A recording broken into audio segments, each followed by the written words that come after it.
नमस्कार दोस्तों। भारत के सामने एक बहुत बड़ी चुनौती रही है और वो है पेंशन की चुनौती। इसको लेकर के समय समय पे सरकारों ने अपने कदम उठाए और इसे परिवर्तित किया। तो जो हमारी ओल्ड पेंशन स्कीम थी उसे अटल बिहारी वाजपेयी की सरकार के दौरान ही सन 2004 में ही बंद कर दिया गया। उसकी जगह पर एक नई पेंशन स्कीम आई जिसे एनपीएस या न्यू पेंशन स्कीम कहा जाता था। ये स्कीम समझते समझाते कई वर्ष गुजर गए। कुछ लोग इस पे प्रभावित हुए और इस दिशा में चल गए क्योंकि उनके सामने कोई रास्ता नहीं था। लेकिन ये लोकतंत्र है मेरे दोस्त, और लोकतंत्र कुछ भी करने के लिए मजबूर कर देता है। इस बार के चुनाव में सन 2024, जी हाँ, लोकसभा का 18वां चुनाव सरकार को इस बात के लिए मजबूर करता है कि कुछ आपको ऐसे कदम उठाने पड़ेंगे जो कदम सरकारी कर्मचारियों के हित में हो। तो फाइनली न्यू पेंशन स्कीम की जगह एक नई पेंशन स्कीम इस समय जो है लॉन्च की गई है, जिसकी घोषणा की गई है, जो आने वाले समय में लागू हो जाएगी। तो आखिर क्या है ये यूपीएस, जिसे आप यूनिफाइड पेंशन स्कीम के नाम से जानते हैं? ये सुधरी हुई पेंशन स्कीम है। तो बहुत बार हमारे मन में होता है कि हम सरकारी नौकरी करना चाह रहे हैं, करने जा रहे हैं, करने के लिए तैयारी कर रहे हैं, इसकी क्या सुविधा होगी? ये नई वाली पेंशन स्कीम क्या थी, उसके बदले ये जो नई पेंशन स्कीम आई है ये क्या है? तो इस पर कुछ जानकारी जो कलेक्ट की गई है, इसके कुछ बेसिक पॉइंट्स हम आपसे डिस्कस करने जाते हैं। जी हाँ, ये यूनिफाइड पेंशन स्कीम है जिसे यूपीएस के नाम से आप जानते हैं। ये केंद्र सरकार ने सरकारी नौकरी करने वाले लोगों के लिए नई पेंशन स्कीम की योजना को मंजूरी दी है। ये नई पेंशन स्कीम मतलब एनपीएस नहीं है, ये न्यू पेंशन स्कीम की जगह पर एक नई पेंशन स्कीम है जिसे यूनिफाइड पेंशन स्कीम के नाम से जाना जाएगा। और ये बैठक कैबिनेट के बाद, जो है कैबिनेट की बैठक के बाद फैसला लिया गया है। तो नो डाउट सरकार का यह फैसला है। इस नई पेंशन स्कीम का नाम क्या होगा? यूनिफाइड पेंशन स्कीम या यूपीएस। तो क्या है यूपीएस का कैरेक्टर, इसमें क्या क्या सुविधाएं होंगी, कैसे ये लागू होगा, तो इस विषय में डिटेल में डिस्कस करेंगे इस वीडियो में। तो चलिए शुरुआत करते हैं हम यूपीएस की यूनिफाइड पेंशन स्कीम के क्या प्रावधान है। तो सुनिश्चित पेंशन मतलब एंश्योर्ड पेंशन होगा। कैसे होगी इंश्योरेंस पेंशन की? इसके लिए जरूरी है कि आपको, जी हाँ, इसके लिए जरूरी क्या है?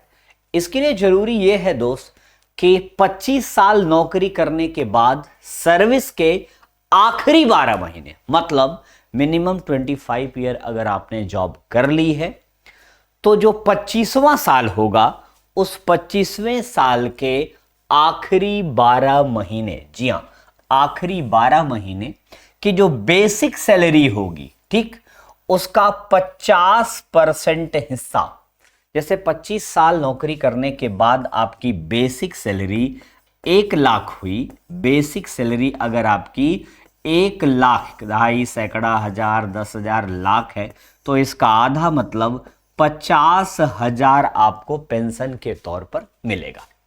ठीक, अब मिनिमम पेंशन, ये तो भाई मैक्सिमम की बात है।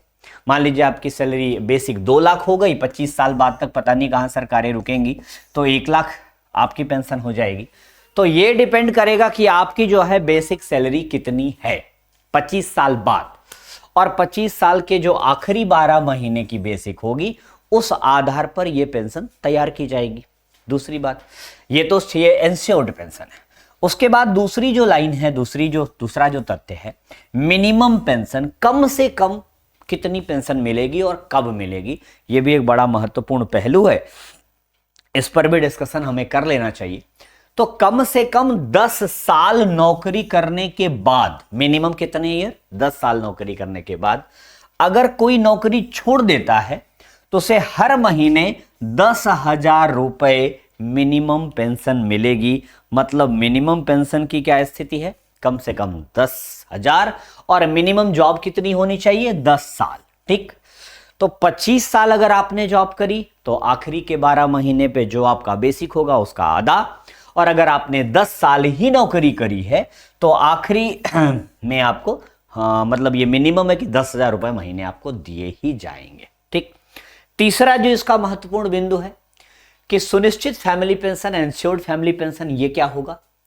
कोई भी सरकारी कर्मचारी की अगर सर्विस के दौरान मौत हो जाती है भाई जीवन अमर तो है नहीं, घटनाएं दुर्घटनाएं किसी के साथ कभी भी हो सकती हैं, भगवान न करे ऐसा हो, लेकिन ऐसा अगर होता है तो परिवार को पेंशन का 60% हिस्सा मिलेगा। ठीक है, कितना? पेंशन का 60%, इंश्योर्ड फैमिली पेंशन है और ये फुल पेंशन पर दिया जाएगा। ठीक, और चौथा पॉइंट यह है कि सुनिश्चित पेंशन, सुनिश्चित फैमिली पेंशन और मिनिमम पेंशन में all India consumer price index for industrial workers, जी हां, AICPI-W के आधार पर नौकरी पेशा लोगों को महंगाई भत्ता, जी हां, डियरनेस रिलीफ भी दिया जाएगा।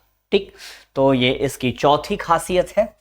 पांचवी जो इसकी विशेषता है कि रिटायरमेंट पर ग्रेच्युटी के अमाउंट के अलावा एक मुश्त पेंशन मिलेगी। ठीक है, ग्रेच्युटी जो रिटायरमेंट पे ग्रेच्युटी अमाउंट सबको मिलता है रिटायर होने के बाद, उसके अलावा क्या मिलेगा?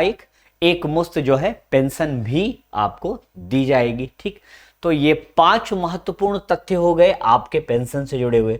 अब इस पे कुछ और बेसिक बातें हम करेंगे कि यह योजना कब से लागू करने जा रही है सरकार। तो ये योजना दोस्तों 1 अप्रैल 2025 से, मतलब अगले साल से लागू होगी।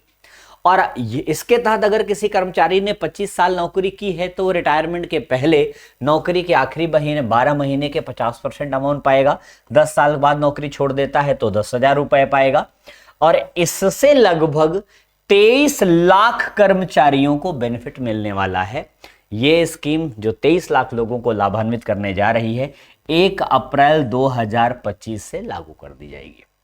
वहीं अगर सर्विस के दौरान किसी कर्मचारी की मृत्यु हो जाती है तो मैंने बताया कि कर्मचारी के मौत के वक्त तक मिलने वाली पेंशन का 60% हिस्सा, मतलब यहां पर लास्ट टाइम फुल पेंशन का के हिसाब से जो है आपको 60% हिस्सा पेंशन के रूप में दिया जाएगा। तो ये है यूपीएस की खासियत। अब यहां पर सरकार ने ऑप्शन भी छोड़ दिया है।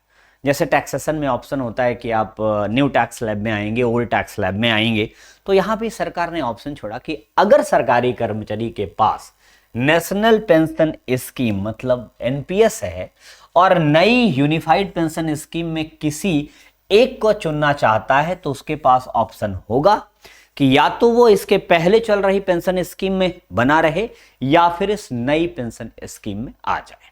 ठीक, अगर राज्य सरकार भी कर्मचारियों को यूपीएस स्कीम के हिसाब से पेंशन दे तो लगभग 90 लाख लोग इससे का जो है फायदा पाएंगे। वैसे मुझे लगता है कि जैसे ही केंद्र सरकार इसे लागू करेगी तो जितने भी भाजपा शासित राज्य हैं वो भी इसे लागू ही कर लेंगे, क्योंकि भाजपा की केंद्र में सरकार है और उसी भाजपा की राज्य में भी सरकार है, तो दोनों लागू करेंगे। उम्मीद है मुझे ऐसा। हर मुख्यमंत्री मेरे हिसाब से नहीं सोच रहा होगा, लेकिन मुझे लगता है ऐसा सभी राज्य करेंगे, कम से कम वो जो भाजपा शासित हैं। और अगर ये एनपीएस से बेहतर है और जनता का इस पे दबाव बना, कर्मचारियों की डिमांड रही, तो ये पेंशन स्कीम सरकार को लाना उसकी मजबूरी बन जाएगी। वहीं केंद्र सरकार के ऐसे कर्मचारी जो अभी एनपीएस का फायदा ले रहे हैं उन्हें भी पेंशन स्कीम बदलने का ऑप्शन दिया जाएगा। तो जो लोग अभी एनपीएस के तहत अपनी कार्य योजना चला रहे हैं वो भी इसे बदल पाएंगे। नए कर्मचारी जो होंगे वो एनपीएस या यूपीएस में से किसी का भी लाभ ले सकते हैं, उनके पास ऑप्शन होगा। स्टेट गवर्नमेंट अगर इसे अडॉप्ट करती है तो 90 लाख लोगों को इसका फायदा होगा। सिर्फ सेंट्रल गवर्नमेंट अडॉप्ट करती है तो मात्र 23 लाख लोग इसका फायदा ले पाएंगे। अब इस योजना के लागू होने के बाद क्या सरकारी खर्च बढ़ेगा? तो केंद्र सरकार का आंकड़ा है कि इसके लागू होने के बाद 6,250 करोड़ रुपए तक का खर्च बढ़ जाएगा। हमारे केंद्रीय कैबिनेट मंत्री अश्विनी वैष्णव ने कैबिनेट के ब्रीफिंग में बताया कि स्कीम के बाद एरियर्स पर लगभग 800 करोड़ रुपए खर्च होंगे। मतलब एरियर मतलब जो नए पेंशन स्कीम आएगी तो इसमें जो पुराना भुगतान करना पड़ेगा। और स्कीम लागू होने के बाद पहले साल में सरकार का खर्च 6,250 करोड़ रुपए तक बढ़ जाएगा। वैष्णव साहब ने कहा कि रिजर्व बैंक ऑफ इंडिया और वर्ल्ड बैंक के साथ 100 से ज्यादा बैठकों के बाद इस पेंशन योजना का फाइनल ड्राफ्ट तैयार किया गया है। मतलब देश पर पड़ने वाले आर्थिक बोझ को पहले समझा गया है कि इससे देश पर पड़ने वाला आर्थिक बोझ कैसा होगा। इन्होंने कहा कि प्रधानमंत्री नरेंद्र मोदी ने योजना तैयार करने के लिए एक्सपर्ट कमेटी बनाई थी।